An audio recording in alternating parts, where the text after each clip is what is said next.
In his worst nightmare, Scott Davis walks a silent, haunted road alone. I've had nothing but nightmares. It just keeps coming back, it comes back, come back. The man standing in the middle of Scott's never-ending nightmare is Richard Beasley. He's holding a pistol that jammed with the first pull of the trigger.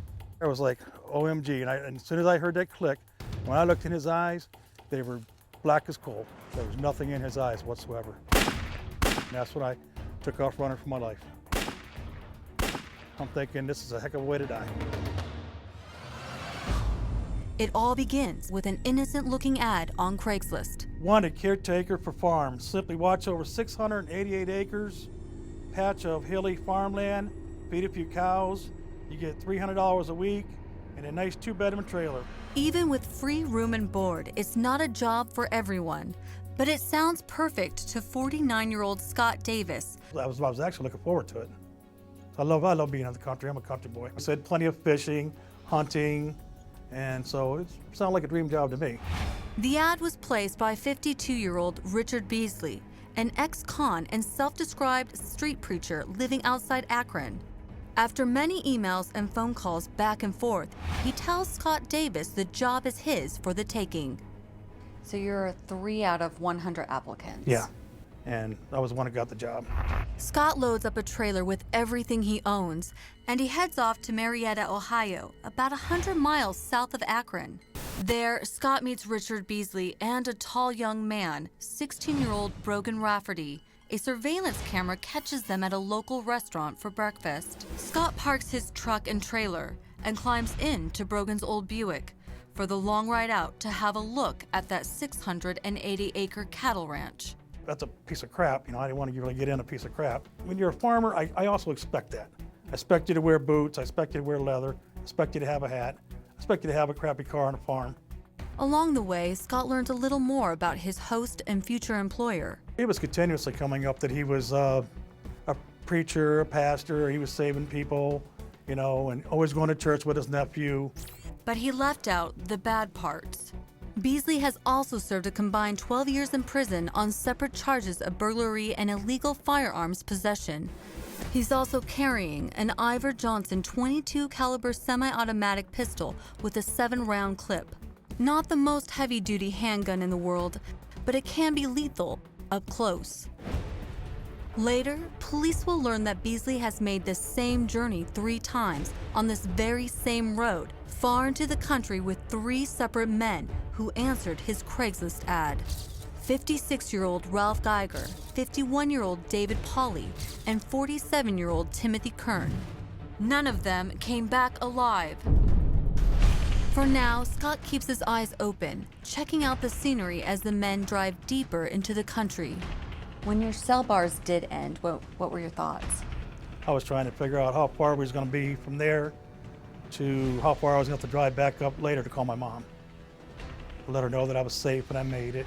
Finally, Richard signals Brogan Rafferty to stop the car. He said, just pull over here where I got that deer last week. And I'm thinking, okay, so the guy was up here hunting. They get out to have a look around. And he said, well, let's go another way. He says, maybe I got the wrong spot. And I made one of the biggest mistakes of my life that day. I turned around, I let somebody behind me. That's something I don't do. The hair stood up on the back of my neck. I said, man, something just went big time wrong. As soon as I heard that click, I spun around immediately. And when I spun around, he was already, had that gun back up. And Scott Davis was looking straight down the barrel and into Richard Beasley's eyes. I looked in his eyes and all I saw was coal. They were black eyes. They were just black like a shark in feeding waters. It had to have jammed. So if that had been there, I should have hit the ground. That should have been the end of me. So I turned around, and when I did, he shot me right in the elbow and shattered everything in there. With the sudden rush of fear and adrenaline, he is barely even aware that he's been shot. He just wants to survive. At this point, I'm like, he's got a gun, I don't, I gotta get out of here. So I ran for all my life, everything that I had. And I kept falling down. I'd get up and I'd fall down, and the whole time I'm doing this, he's continuously firing at me. And I kept hearing them shots ring, one after the other. I was falling down. And when you hear pop, pop, pop, you're trying to count in your head, how many bullets was that? Scott Davis is now running for his life, and the terrifying manhunt is on. I don't know what's going on. I don't know if I'm being hunted by dogs. I don't know if I'm being hunted by humans. At this point, I don't know what's going on. All I know is I got somebody shooting at me. So I was like going down through the creek to lose if there was going to be any dogs. I wanted to make sure that I ran the creek so there wasn't going to be any scent of me there. I was trying to be careful with my blood that was coming out of me. You know, once I seen the blood, I was like, it was leaking in the stream. He knows he's up against an experienced hunter, a man who knows these woods well, and that thought terrifies him more than anything. All the blood that I lost, I'm thinking to myself, I'm never going to see my mom again. I'm never going to see my mom again. And are they ever going to find me?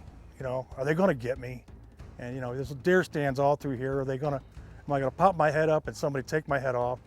Not only has he been shot by the man who promised to give him a job, now Scott is betrayed by nature itself, as an angry squirrel threatens to reveal his hiding place in the creek bed. This little squirrel was ratting on me, and anybody that's a hunter or anybody that knows anything about animals, a squirrel rats you out. And this thing's, I'm like, go on and get, you know what I mean? Because if he would have been listening closely, he would have known exactly where I was. But that squirrel was ratting me out. And me and him had to go at it for a little while. Finally, he went away. For 7 torturous hours, Scott hides in the creek. Finally, he realizes he has to take his chances and seek help, or die right there. I know I'm done. I'm on my way. There's no ifs, ands, or buts about it. I'm going to die in this spot right here. Incredibly, this spent and exhausted, bleeding man with a bullet inside him gets to his feet and walks 7 long miles until he sees a couple of houses in the distance. There's this farmhouse, and I went to go towards, there was one closer, and when I went to go there, it was like I was being pushed, don't go there. And it was like I got pushed over to the other side of the road. And when I got to that farmhouse, now I'm really nervous because when I walk up to the farmhouse, I mean country folk are country folk, and there they had their bows all sitting on the back of the trucks. Scott moves to the second house, and with all the strength he has left, he knocks politely on the door. A child opens the door, but for Scott, he will forever be remembered as an angel. And when he came to the door, I said, "Is your dad home?" And he said, "No, he's not." He said, "Well, wait a minute." He said, "I'll got his grandma." She came to the door, and I had told her I'd been shot. I said, "Could you please call an ambulance and sheriff for me?" 8 guys came out of nowhere so fast. I mean, it just amazed me. I mean, they're so country tight out here that everybody just came from everywhere. Everybody helped and got the police and the ambulance here. We just had a gentleman come up to our front door. He claims that he's been shot. He's got some blood on him. So if you can have somebody come up here ASAP here. I, again, just want to thank these people so much, and God bless them for what they did for me. Next, we bring Scott Davis face to face with the daughter of the man who tried to kill him. I know this must be incredibly nerve-wracking for both of you. And a fiery Richard Beasley erupts in court. I have killed nobody.